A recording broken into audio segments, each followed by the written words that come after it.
Google just said good luck. Google said good luck. That's so funny.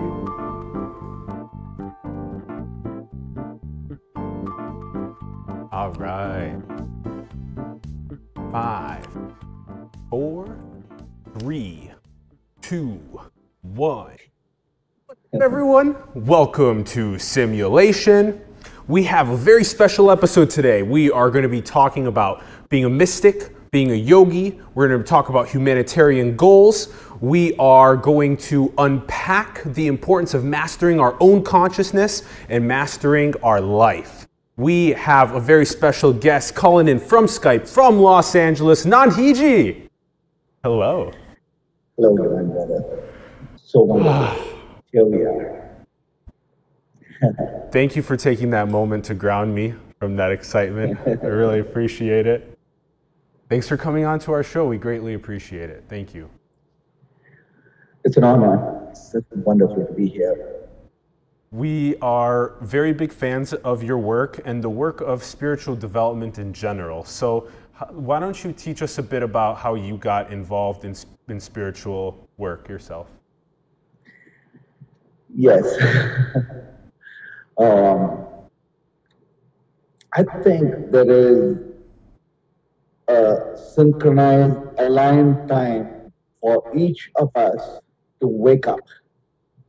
And in mine, I was running a successful business, and it struck me that I was going to die. And yes. that was not just that I was going to die, it felt like my world, everything is going to collapse. And there was that unseen, there was that aspect of death which wasn't really anything other than pain. And that's how I felt it. It was like a huge nightmare to happen. And then it happened in a mystical way where that day when I felt I needed to source connect the most and I did not know how to, that's the day when I got a knock on the door. And when I opened the door, that was my guru. For the first time I'm meeting him. That's the first time he's meeting me. And he comes in and tells me, "You've got death coming for you. Lord Shiva has sent me to take you. Would you like to come with me? I'm going to take you to Kalahasti, a town which is which is far away from Chennai." He said, "Would you like to come with me?" And I said, "I've been waiting for you all my life. I'm all yours. Let's go." And so he took me through my death journey. And one thing which was spectacular, which I hold on to, is that when he was taking me through my death, it was several layers of death, several deaths and several lifetimes. And deep inside me, I felt it like an embryo, a blue color embryo that was peaceful, that I knew was God, that was calm, that was tranquil, that literally held all the realities within it, a witness to all my deaths. It was the witness to my rebirthing too. And then slowly that blue light, which I saw inside me, became bigger and bigger and bigger. And then soon I realized that was me. And when I came back into the human realities, I couldn't smoke cigarettes anymore. I used to love alcohol. I used to love drinking, but I wasn't an alcoholic, but I couldn't drink anymore. Something in me had flipped completely. And now what I was experiencing was a sheer state of joy, sheer state of happiness. And that happiness came from feeling I was liberated, feeling I was free, and feeling I was not really of this body. I was only dwelling in this body. And I wanted more of that. I wanted more of that beingness that I experienced. So the next few years was a journey within myself through solitude, through caves, through the Siddha wilderness, and especially with the grace of my gurus who took me through my inner journey. And as I went deeper and deeper, I was realizing I was awakening to my own wholeness. And that wholeness was what I was worshipping through all the shrines and temples. And then came the next, I would say, more important aspect of my realization, and that was, why am I here? What am I here to do? Yeah. And understanding that my body and my beingness has a shelf life. Yes. It's come here, I've come here to do the hard work. And that's what I'm doing now. And I see it more. Now it's my humanity is my responsibility. And if humanity is my responsibility, what is it that needs to be done? And so this is my. Oh, wow. Okay. So a lot to unpack there. First of all, I love how you describe it as shelf life. I love how you describe it as shelf life. It's very important to realize that we will die and that it's time for us to unleash our full potential, our full divinity onto this planet. And that's what we can do in our short time that we have here. And I like how you went through that process of discovering that and then now sharing it. Now, what are maybe the strategies that people can take into their lives as habits to unlock their full potential? Yes. When we understand we are the spirit having the human experience, we understand we are timelessness, experiencing time. That timelessness is meditation. So it's vital for all of us to meditate, connect, source connect. And that source can be called void, can be called God, can be called absolute, can be called infinity. But the moment we are connecting to source, now we are beginning to understand we are that spirit, experiencing the body, experiencing the mind, and more important than experiencing than the experiences, beginning to unravel the potential of the mind itself. Now, for most of us, our mind itself is a limit. We are caught in a package of karma. We are caught in the entrapment of memories. We are also caught in terms of the limited nature of our five senses. The moment we awaken to being the spirit, we start opening the extra powers each one of us have. Every one of us have something incredibly special. Now, how does that happen? When we meditate, we begin to start seeing the big picture. We come to the knowing. And when we come to the knowing, now we are empowered by the power of inspiration. And when we are empowered by the power of inspiration and the knowing, we begin to step into the next layer of our potential, or I would rather say the next reality, which is the state of Turiya, the yogic state of mind. This yogic state of mind is the same state of mind that Albert Einstein, Rumi, Mahatma Gandhi, all the masters who moved the frontiers of humanity had this empowered state of mind, the yogic state of mind called Turiya. The moment we step into the state of Turiya, now we are able to go beyond the limits of the body, that is like hunger, heat and cold, limits of the mind, that is fatigue, sleep. We go beyond that. And now we are tapping into the greater potential that is within ourselves. That is very much like being an eagle that can see the big picture, that doesn't just alone fly, but can also glide. But also it can bring into focus that specific. And the third dimension is bring in the power of vitality. So when these three, the power of focus, the ability to see, the ability of knowing, and the passion along with the vitality of energy comes into play, we become natural leaders. We simply do.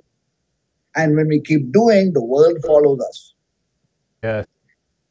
Yes, So brother. this is the potential in every one of us. And this potential sometimes happens at the most odd times. For instance, when Nelson Mandela was locked up, Mahatma Gandhi was locked up, that's when they could unlock this potential. Uh, Now, in circumstances like us in the regular world, when we do yoga, when we meditate, if we know that ultimately we can climb up those layers, the honey that we taste as bliss after yoga now is the honey pot itself, consciousness itself. And when we've attained consciousness itself, everything is possible. We see way before our time because we are in the timeless zone. Now, when we say define time, it means we create the most perfect realities. Thought to reality is bridged. This is I would not call it the benefits of yoga. I would say this is yogam, the objective of yoga, to attain that to attain consciousness itself. Just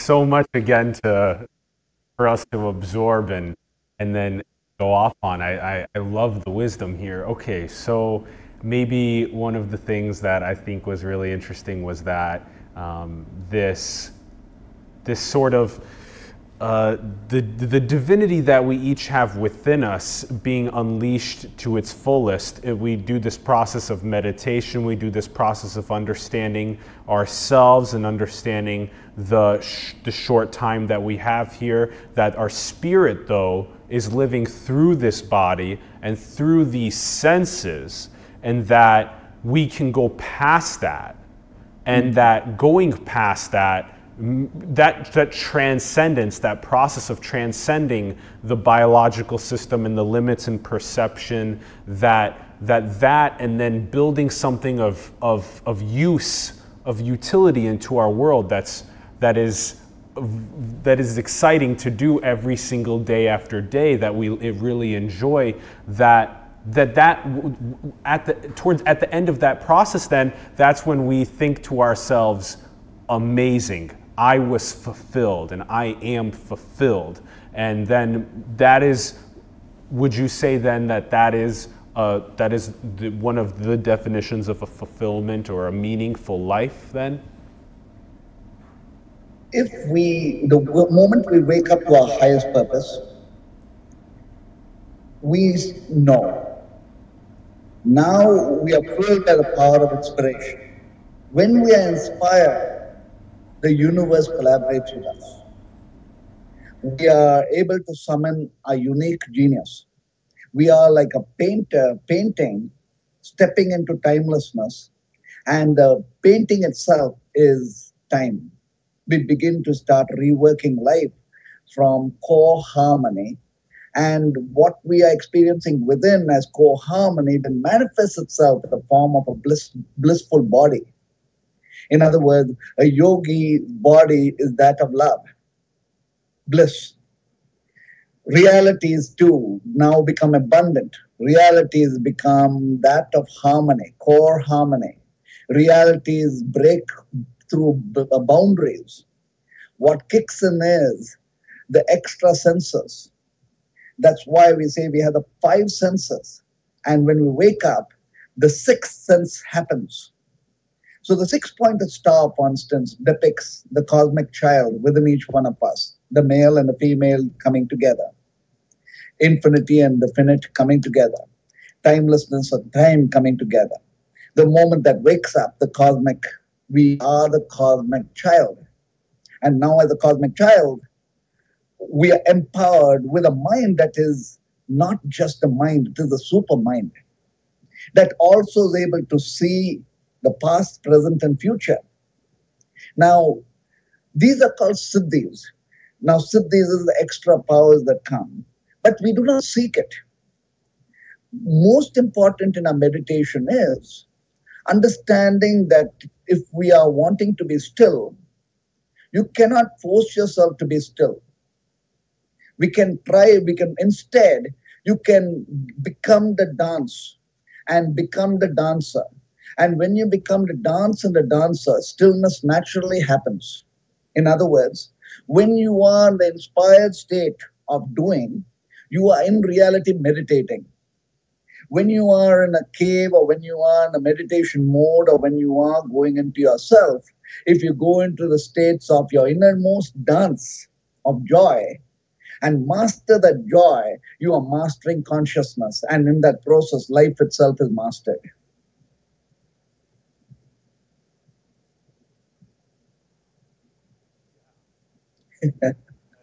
The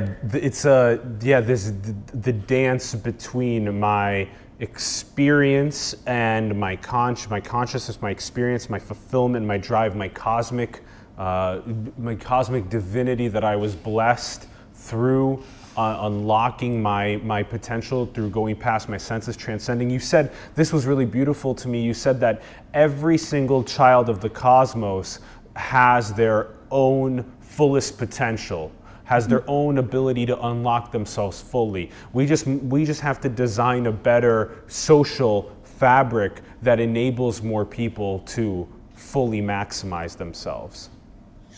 I would say it's irrespective of the social society, it doesn't matter at all. It just matters that each one of us understand that if we want to tap into our greater potential, source connect, meditate. That's the first step. And then we begin to start experiencing the expanded consciousness. Now, with expanded consciousness comes resourcefulness. And it also, along with that comes the energy fields of yoga. The energy fields of yoga moves realities at a much faster pace. Now, for instance, when we breathe,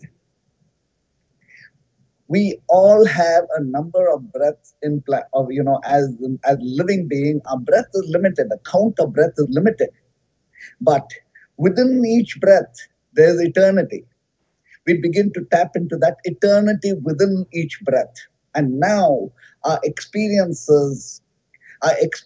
enhances our life realities itself.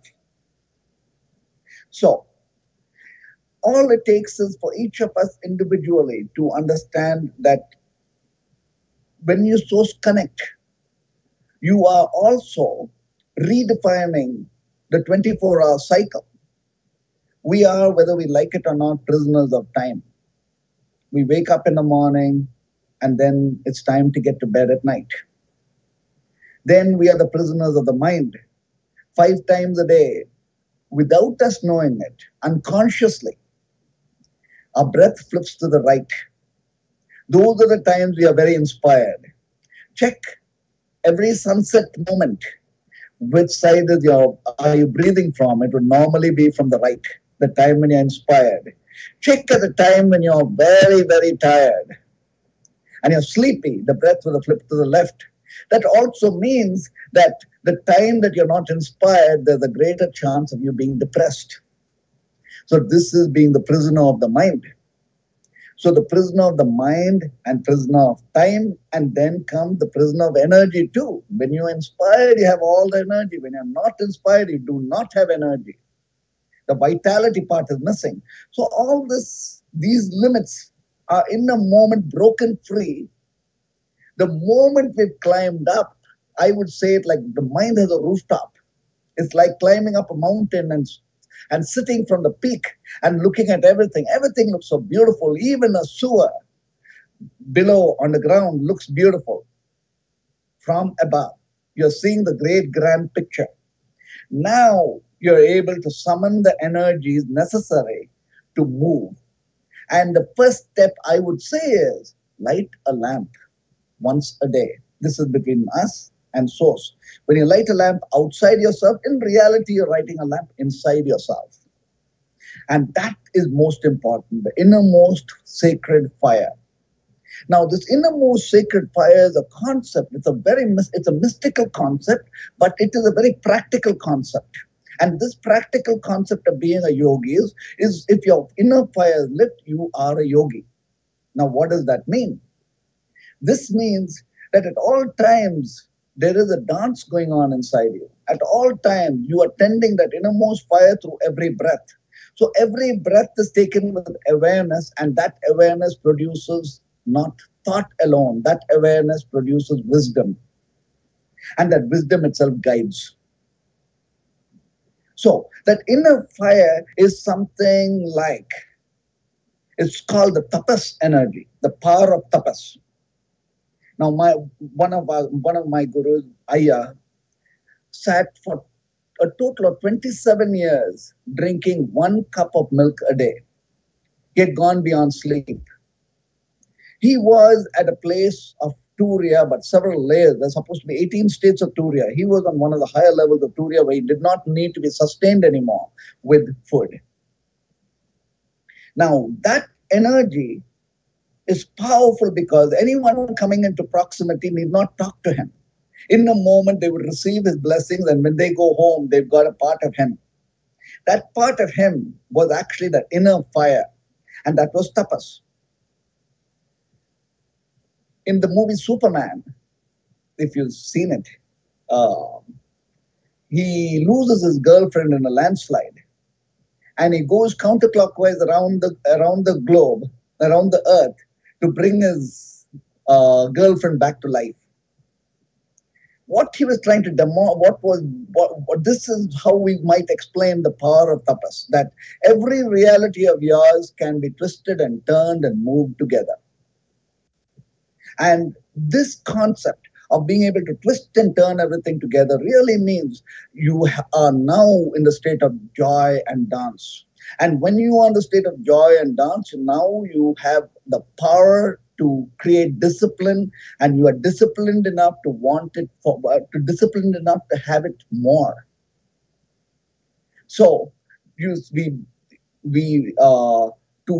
when we experience states of joy, this is, I want to say that this is so good. I know you're going, and it's so good. But I gotta say, yes, on the way, just to make sure we highlight these really brilliant things that are coming out.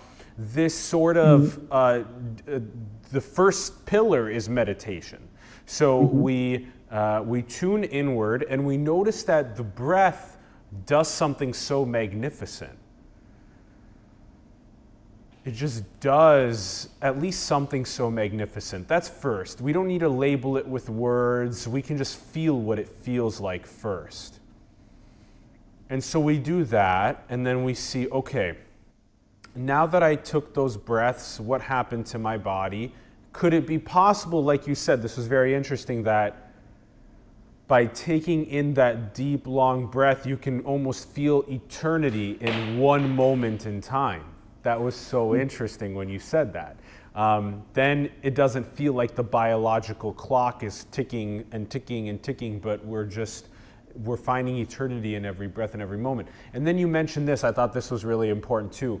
You mentioned that every day, if we wake up and we just light the flame, the candle, the lamp within us, to live life in that sense, in this way of pure vitality towards our divinity. We light the lamp outside ourselves. Outside ourselves, okay.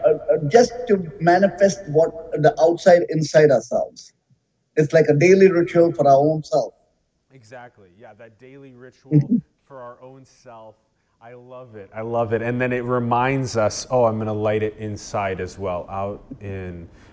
Okay, and then, you know, we kind of have been talking about this for now, but You know, you're in LA, we're in Silicon Valley. There's lots of people in New York and Hong Kong and London and Cape Town and so many different places across the earth that are building things. They're working on companies, businesses, doing things like making more electricity, making more food and water, making better systems for humanity, making better technology, all this stuff. Now, what is maybe a recommendation, because you've been talking about it so far and it's been really interesting, but this path that entrepreneurs and scientists are on today, what would be a good piece of advice? As you said, meditate as maybe pillar number one. What would be another good pillar or these pieces of advice for people that are on their journey to making really good impact on the world? Okay. Know that when you say meditation, we are talking about a meditative mind. And that meditative mind is very much like let's rework this. Most humans meditate exclusively when they're making love. Now, when there is lovemaking happening, everything else is forgotten. It's only the state of joy. And then that state of joy is in the moment. Now, if that state of joy was all the time, now that's meditation. When you meditate, you're connecting to that amazing states of joy at all times. Now, there's an energy field going on within the vast void. There's a dancer, and that's within ourselves. Within the vast absolute entity of nothingness and everything, there we are within dancing. Now that is a vibratory field. And that vibratory field is able to tune into the infinite intelligence that is necessary and needed. So this is one dimension of it. On a very practical note, write your thoughts, bundle it in as 6. For instance, you have a great idea. Try to work the thought in 6 different dimensions. That brings it into manifestation. Will you turn me down a little? Okay, that's a very practical tip. Nandhiji, quick thought for you on this what we've been just discussing. Okay, can we unpack the difference between the meditative mind and just maybe meditation in general? And there's so many different ways that people perceive and experience meditation. So maybe in this case of what you and I were talking a little bit about before the show, I think this is important. The idea of meditation, of something like a Vipassana meditation, where you observe your respiration through your nose and you observe your respiration through your nose, and every time a thought comes to your mind, you just bring your attention back to your nose and continue respiration, and then you feel sensation. And so now is a meditative mind you can carry throughout your day. You can be on the crazy bus or the crazy restaurant, very loud, but you can keep a meditative mind. Can expand about this more a little bit for us. Okay. Yeah, please.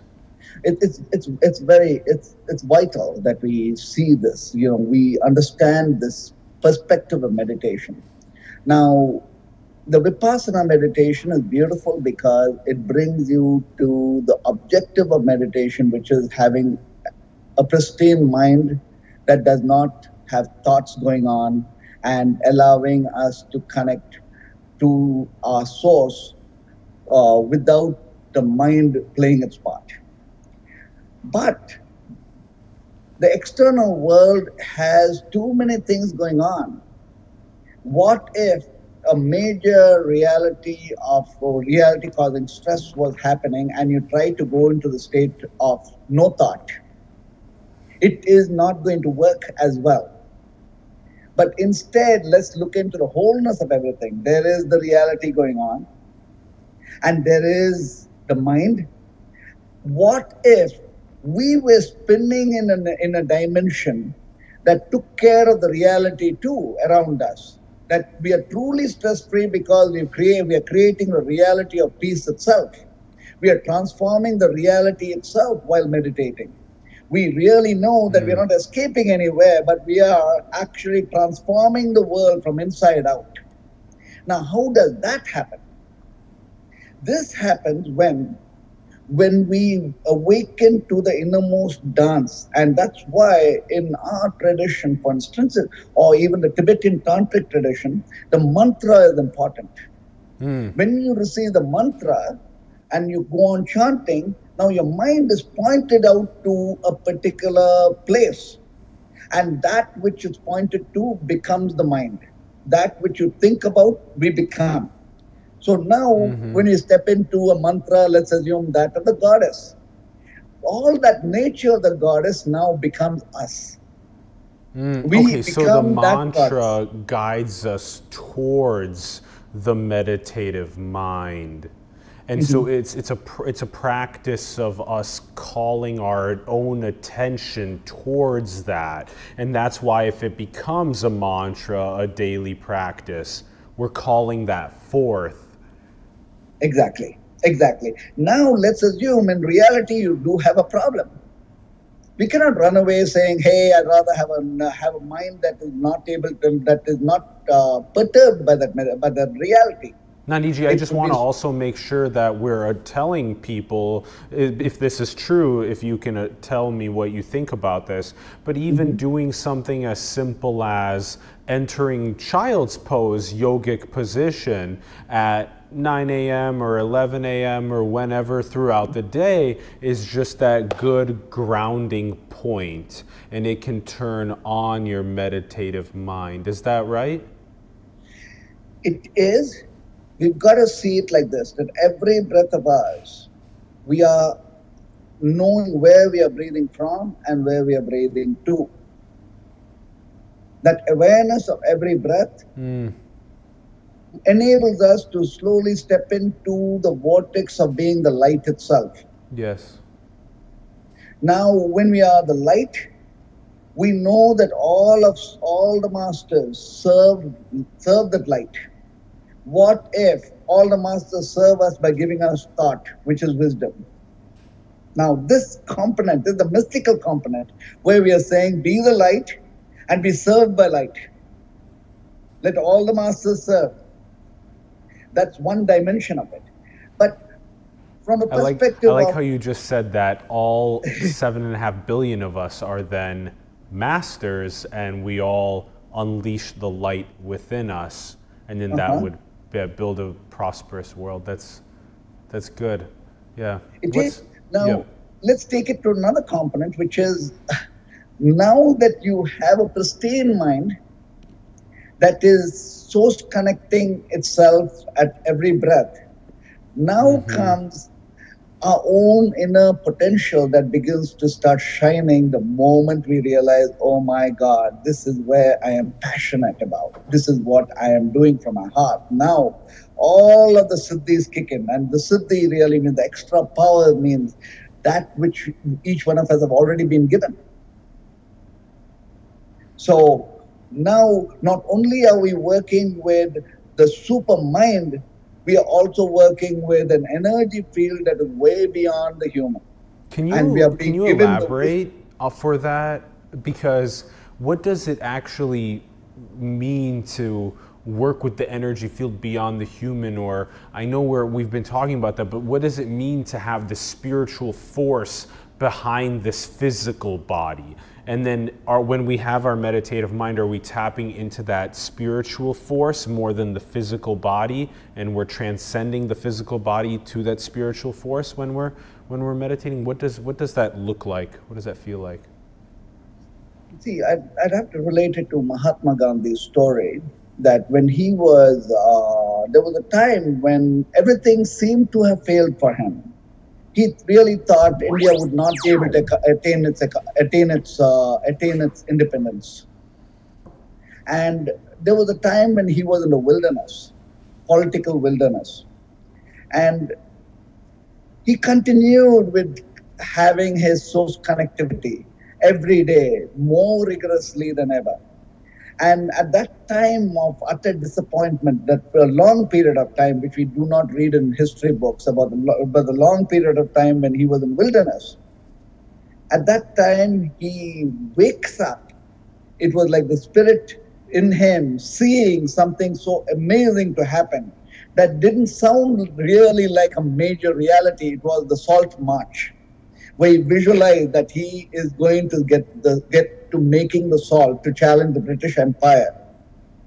And that actually started the real revolution of India towards independence, and it became unstoppable.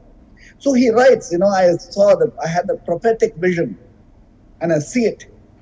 And now I know nothing will stop us. And that galvanized the entire nation to move. So coming back, this is within each one of us that wakes us up to saying, oh my God, this is where we are, this is what we need to do, and this is how we need to do it, and everything then aligns itself.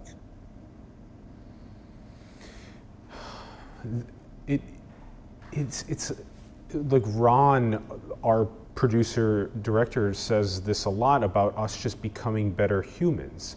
And if we figure out how to each become a better human, the collective becomes better. And then we can unlock our complete maximum potential together. I want to make sure that we touch on these. So mastery of consciousness, let's maybe talk about the book as well for a bit. What are some of the key theses from the book? Consciousness gives birth to thought. The higher the consciousness, thought is wisdom, and that wisdom creates reality. So if we attain consciousness, everything around us, from life to relationship to health to everything else, takes care of itself. So this is one part, one component of that. The other component is, when I was doing my pilgrimage, there was a time in my life when I realized, okay, now that I've attained wholeness, now what? And that's when I met three sages who had not spoken for over 20 years. And I had this question to them, and that was, prior to all this, all my journey, prior to my spiritual journey, I had a large business. Now all that had collapsed. I was left, and now I had a lot of challenges in the human reality at that point in time. And my question was, here in the caves, I am peaceful. Downstairs in the human reality, there's war going on. What is the form of yoga I need to be doing downstairs in the human realities? So one of the sages said, I will break my silence to speak to you. Humanity needs it. And he breaks the silence to speak to me. And whatever he mentioned was powerful, not for the words, but just for the energy field he was coming from. And then he mentioned to me, now we have a gift for you.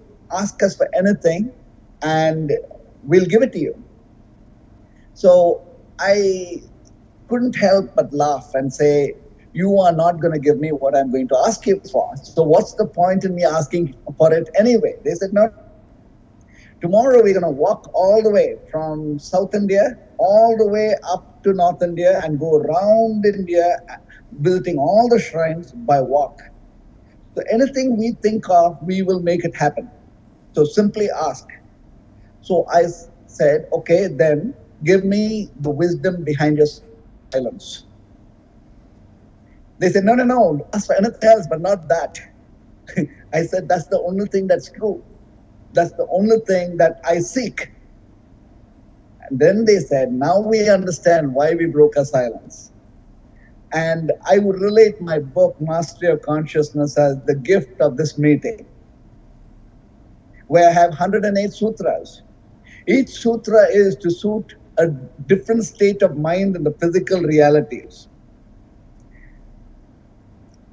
That's one dimension. Another dimension is when we talk about yoga, or when we talk about the philosophy of meditation, from our Siddha perspective, it's like condensing 10,000 hours of work, of 10,000 hours of focus on a single job. All that 10,000 hours of knowing can be brought in and given and exchanged in a moment. The grace. We talk about yoga from push and push and push, but we don't talk about yoga from pull. And the pull is grace. This is another dimension that I needed to convey. That grace too is science. Okay? Yeah. And then comes the third dimension, which is questions. The greatness, the quality of your answer depends on the question asked. And the quality of your life is the quality of your questions. It's so important to have very good questions. Yes. So I had three very awake beings ask me the right questions, and it was a pleasure to answer it from opposite perspective. For instance, if you ask me what my religion is, I would say I'm liberated.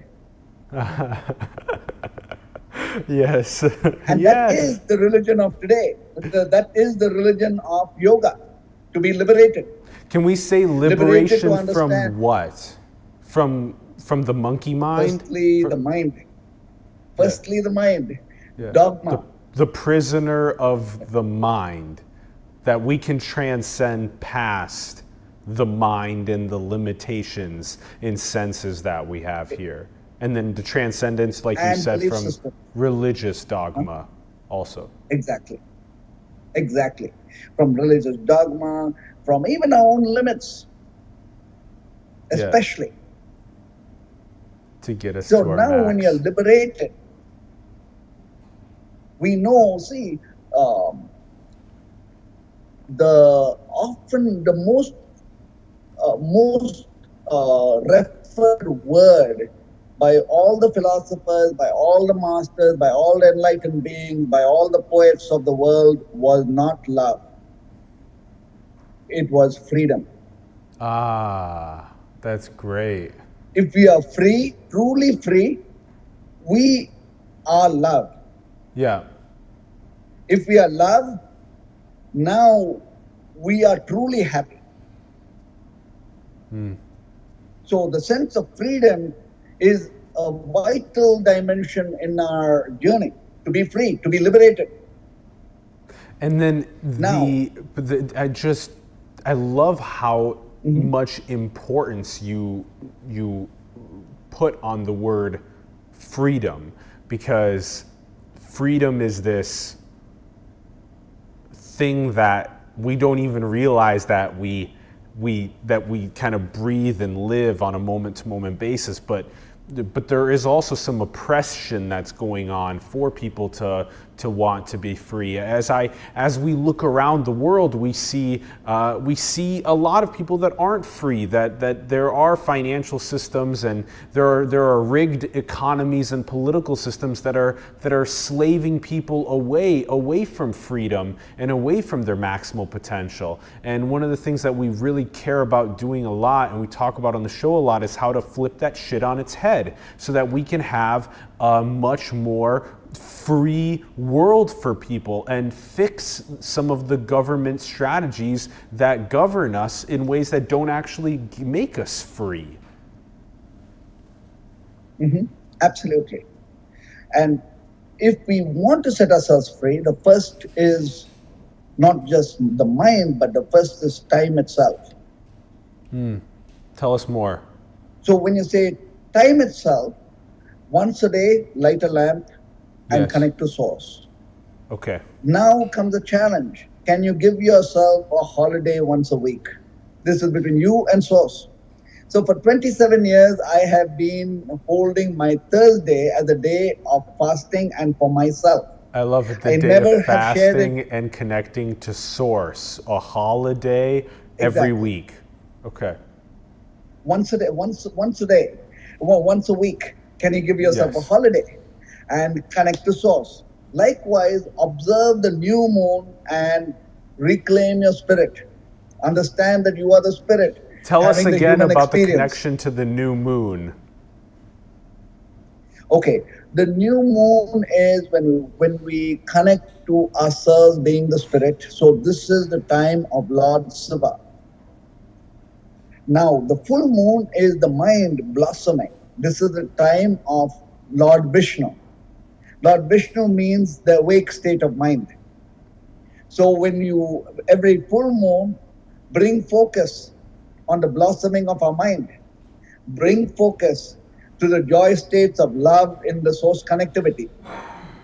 Now, if we've done these, if we begin to observe the principles of within time, which is like waves that we are riding on, then comes the next, which is ride the breath.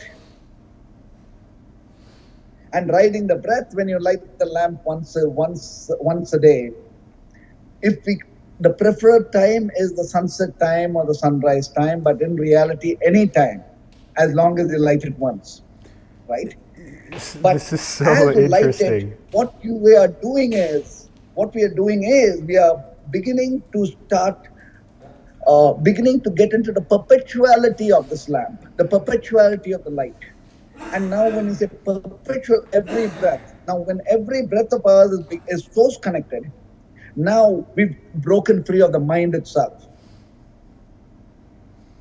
And we're connecting to the eternity in the breath. Mm-hmm. I love the connection to source and making it a daily habit. Whenever we, either we feature or we talk to yogis and meditators, it's always very important to continue your practice on a daily basis, the daily habit of breath and of really, feeling your body in your presence, feeling the transcendence, feeling the future, seeing yourself in the future, seeing yourself taking these short-term goals and achieving your goals and, doing the future authoring as well. And I love the idea of taking the one day a week for connection to source and just this is very, very insightful. Any other thoughts that you have Yes. that you want to share with us? I have a couple last Yes. questions for you. Yeah. Okay. So when we are meditating, we begin to start understanding that we are the sun and not a planet anymore. The planet is our individual existence going round and round in circles, the mundane life we are living. The sun simply shines and the realities of planets go around it. In other words, the moment we wake up our innermost sun, the inner light, now we become the sun. We radiate, we circulate Yep. all our reality and the realities around us. We don't go around anything, we make the realities work around ourselves. So this would be meditation. Is unlocking And the sun now from here, shining. Mhm. Mm-hmm. So, in this is, ultimately is, why would we want to do it? To have more states of joy. Mm-hmm. So, we set our discipline to have it more. Now, Yeah. it's all the path of joy. Joy is the path, and path is the joy. The path is joy, and that's so much with me. Oh, Nandhiji, I love it. And it's just the beginning. We're really just scratching the surface here. There's so much more to unpack and for us to really be able to better understand who you are, why this is important to each one of us, how to light the lamp outside every single day and then have the sun shine from within us every day, take the day every week, to eliminate the oppressive systems that don't give us the freedom. These are all very important things that you've been teaching us. I want to ask a couple questions on the way out, a couple thoughts that come to mind. These are some of the questions that we typically ask on the show. Nandhiji, do you think that we are alone in the cosmos? No. There is too many possibilities that exist with a lot of intelligence that is beyond the human. So yeah, we would rather more. say that as consider the universe as infinity with a possible billions of possibilities of life. And within all this life, here we are. But if we understand that we are the core of this universe within, we are beginning to tap into all that extra intelligence that is already there. So, for instance, the cosmic child has been depicted in our tradition as the guru of all the gurus, Lord Muruga, as the six-pointed star, who was supposed to have been the grace of the Pleiades. But the moment we take our mind to all that, we are beginning to start getting into the realm of guesswork, guessing.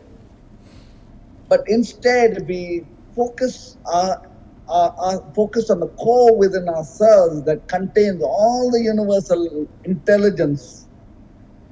All that energy field becomes ours to shine with. Mm-hmm.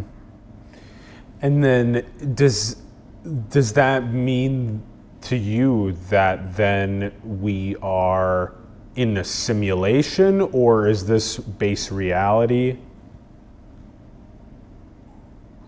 We can say, there are the two factors happening in the duality that's working through. And here we are the experience. At the same time, we are the experiencer too, creating this experience. So I see what you're doing. So even if it is in fact simulated, we are still the experiencer that is having the experience. True. Okay, that's interesting. I think that might be the first time we've heard that one, Ron. Yeah. That even if it is a simulation, even if it is a simulation, that we are still the experiencers of the simulation. Therefore, they can happen concurrently at the same time. Well, that's what I say. Don't I say that? Haven't I made sense? Maybe, that? yeah, maybe. That's good. We get some fresh cut Ronnie in there, fresh shave, fresh haircut, looking clean. Okay, Nandhiji, good. Okay, how about, what do you think's the most beautiful thing in the world? The most beautiful thing in the world is to be aligned to our highest doing, to be vibrating as source itself.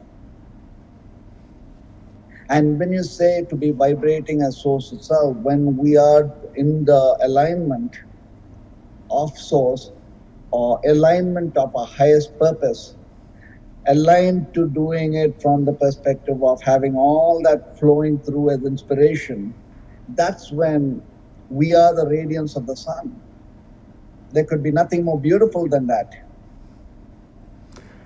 And at this point, everything, all of the universes come to take part in it. It's like when you visualize light and imagine all the angels dancing around that light. That angels dancing around the light itself is life, just life.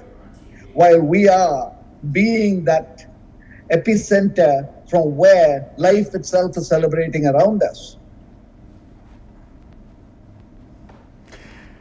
That's so well said. I really appreciate how you described the.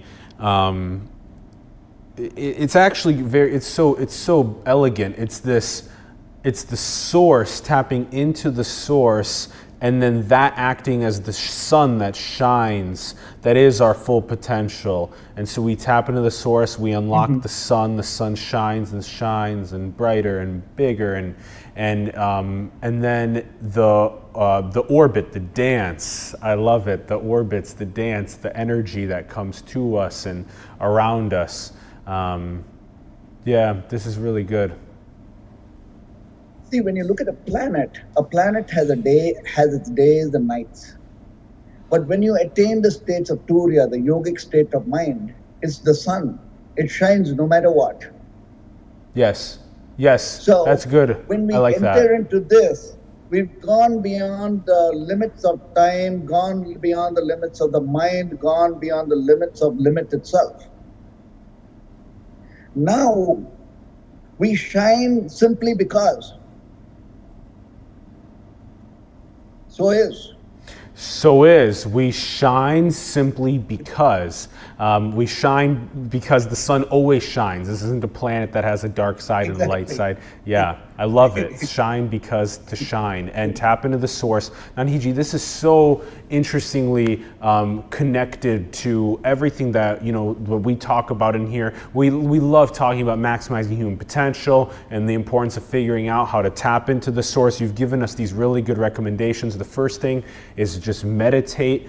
And that's just simply taking that breath in, feeling that source, feeling what's transcendent past your body, unleashing that sunlight within you, and knowing that this path that you're on is this ultimate divinity within you, and go and embark and enjoy all of the ups and downs, all of the loves, and find freedom, find true absolute freedom, and share that with other people.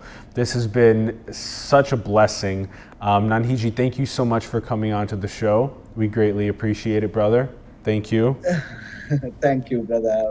Thank you. It has been such a joy. It is my honor, and most important, you know, when we share breath, when we share thought, when we share light, we are the same oneness, reflecting through each other.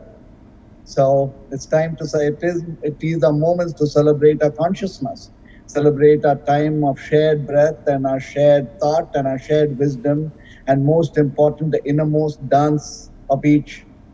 Pranams and namaste. Namaste. The shared breath, the shared wisdom, the shared experience on this planet.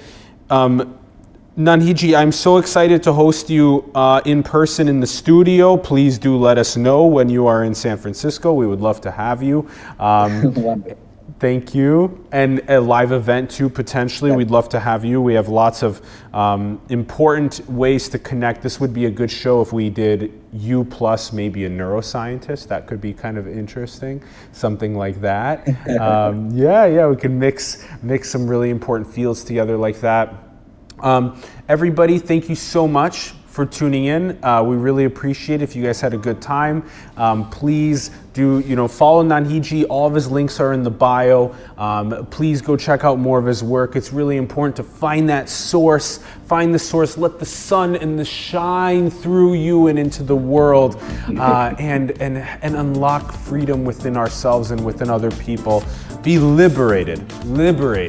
And thank you, everyone. Go and share with people, share with them. Go comment below, let us know your thoughts, subscribe. Join us on Patreon so we can continue supporting the studio. We want to fly Nandhiji here. We want to host him in studio, so join us on Patreon, help us out there.